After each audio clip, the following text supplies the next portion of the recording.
اور جب کوئی خود آپ کو بلا رہا ہو تو ملاقات کا مزہ کچھ اور ہوتا ہے۔ یہی وجہ ہے کہ تہجد کی کیفیت دن کی نمازوں میں نہیں ہوتی۔ دن کی نمازوں میں ہم ویسا محسوس نہیں کر رہے ہوتے جیسا کہ تہجد کے وقت انسان محسوس کرتا ہے۔ یہ وقت انسان پر ایک خاص کیفیت طاری کرتا ہے، جسم تھکا ہوا ہوتا ہے، آنکھیں بوجھل، دماغ بھاری، نفس دفاع میں نہیں ہوتا۔ اسی لیے یہ وقت سچائی، خلوص اور عاجزی کے لیے موزوں ہوتا ہے۔ تہجد کی مٹھاس اس میں ہے کہ انسان اللہ کے سامنے اپنی طاقت چھوڑ دیتا ہے، عاجز بن جاتا ہے۔ وہ یہ نہیں کہتا میں یہ کر سکتا ہوں، میں مضبوط ہوں، میں قابل ہوں، بلکہ دل کے اندر خاموشی سے یہ آواز آتی ہے، یا اللہ میں تھک گیا ہوں، میں بس تیرے سامنے ہوں۔ یہ خاموشی دن میں نہیں نکلتی، یہ صرف سحر کے وقت نکلتی ہے۔ اور اسی کیفیت کی وجہ سے انسان کے دل میں یہ خیال پیدا ہوتا ہے کہ ناممکن ممکن ہو سکتا ہے۔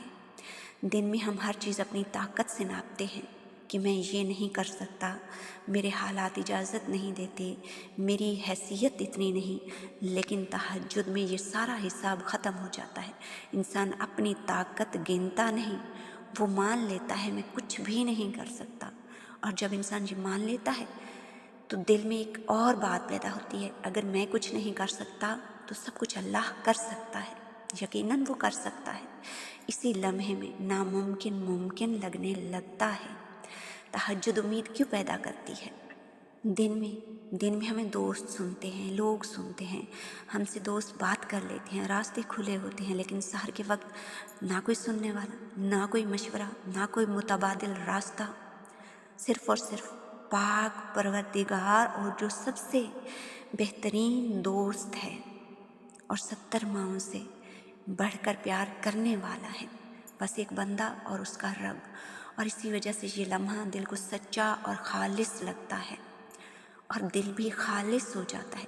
اہل بیت علیہم السلام کی دعاؤں میں بھی یہی راز ہے۔ صحیفہ سجاتیہ یا مناجات شعبانیہ، ان میں سب سے پہلے شکایت نہیں، مطالبہ نہیں، بلکہ عاجزی، انکسار اور خلوص ہے۔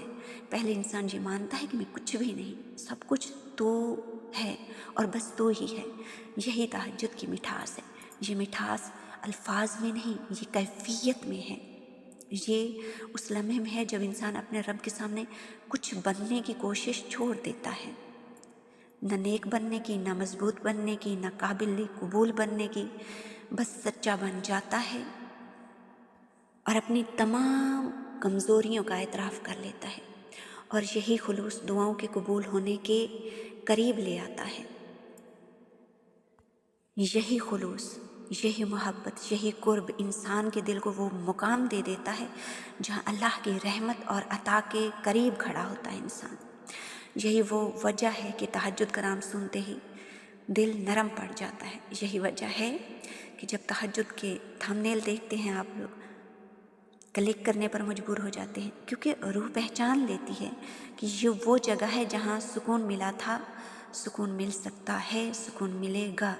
یہی ہے تہجد کی مٹھاس۔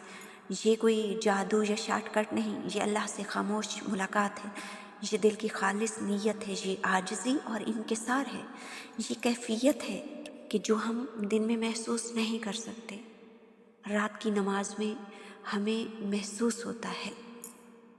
یہ شعبان المعظم کا مہینہ تہجد کے لیے بڑا ہی بہترین ہے۔ کیا آپ اس میں تہجد پڑھ سکتے ہیں اور اس کے بعد آپ روزہ رکھ سکتے ہیں، اور اس سے آپ کی رمضان کی تیاری ہوگی۔ آپ کا رمضان جو ہے وہ آپ کے لیے آسان ہو جائے گا، کیونکہ پہلے سے ہی آپ خود کو تیار کر لیں گے۔ تو آپ تہجد پڑھیں اور اس کے بعد قرآن پاک کی تلاوت کریں، اور اس کے بعد جو ہے آپ سحری کریں، اور پھر سحری کرنے کے بعد جیسے ہی صبح کی اذان کا وقت ہوتا ہے تو پھر آپ اپنی صبح کی نماز پڑھ لیں۔ تو اس طرح سے آپ کی روٹین بن جائے گی، اور آپ اپنے آپ کو رمضان المبارک کے لیے تیار کر سکیں گے۔ اور پھر رمضان المبارک کا پہلا روزہ، یقین جانیں آپ اپنی عادت بنا لیں تو آپ کو وہ پہلا روزہ اتنا آسان لگے گا، اس کے لیے جاگنا اور اس روزے سے پہلے تہجد پڑھنا اور سحری کرنا، یہ سب بڑا ہی آپ کے لیے آسان ہو جائے گا، کیونکہ آپ رمضان سے پہلے شعبان المعظم میں اپنی یہ روٹین بنا چکے ہوں گے۔ جب آپ نماز تہجد پڑھ لیں اور آپ کے پاس وقت ہو تو یہ خاص وقت ہے استغفار پڑھنے کا، کیونکہ اللہ تعالیٰ خود کہتا ہے کوئی مجھ سے مغفرت طلب کرنے والا کہ میں اسے بخش دوں، تو یہ خاص بخشش کا وقت ہے، درود شریف پڑھنے کا وقت ہے۔ اور اگر آپ استغفار پڑھنا چاہتے ہیں تو استغفار کا جو ایک بہترین طریقہ ہے وہ آپ کم از کم ایک تسبیح پڑھ لیں، استغفر اللہ و اسألہ التوبہ۔ بڑی ہی خوبصورت تسبیح ہے اور بہت ہی اثر رکھنے والی تسبیح ہے، دعاؤں کی قبولیت والی تسبیح ہے، آپ ضرور یہ پڑھ کر دیکھیں۔ اور اس تسبیح کے بارے میں نے پہلے بھی ویڈیوز اپنی بنا رکھی ہیں، میرے چینل پر موجود ہیں۔ آخر میں آپ سب کے لیے دعا آمین ضرور کہیے گا۔ اے ہمارے پاک پروردگار، ہمیں تہجد کی توفیق عطا فرما، ہمیں تہجد کی مٹھاس عطا فرما، تاکہ ہم تہجد کے ہر لمحے میں تیری قربت محسوس کر سکیں۔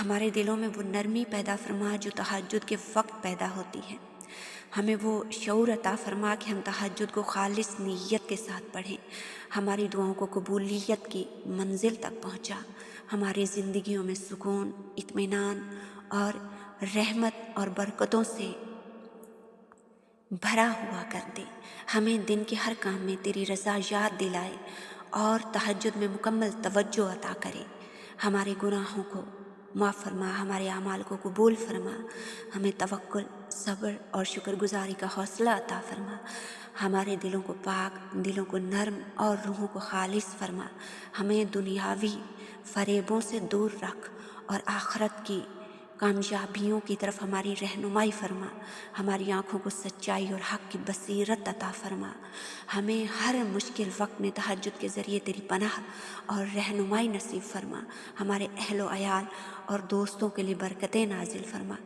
ہمیں نیک کاموں کا عزم اور عبادات کی مضبوطی عطا فرما، ہمیں عاجزی اور انکسار کی حالت عطا فرما، تاکہ ہم دل کی گہرائی سے تیرے سامنے آئیں، ہمارے دلوں میں محبت اور دوسروں کے لیے ہمدردی عطا فرما، ہماری عزتوں میں اضافہ فرما، ہمیں ایسا شعور عطا فرما کہ ہم تہجد کے بعد بھی اپنی دنیاوی زندگی میں اس کیفیت کو برقرار رکھ سکیں، ہمارے اعمال اور دعاؤں کو تیرے نزدیک قبول اور ہمارے لیے سبب رحمت بنا دیں۔ اے اللہ، ہم سب کو تہجد کی مٹھاس اور اس کے روحانی اثرات سے مستفید ہونے کی توفیق عطا فرما اور ہمیں اپنی بارگاہ میں ہمیشہ حاضر رہنے کی توفیق عطا فرما۔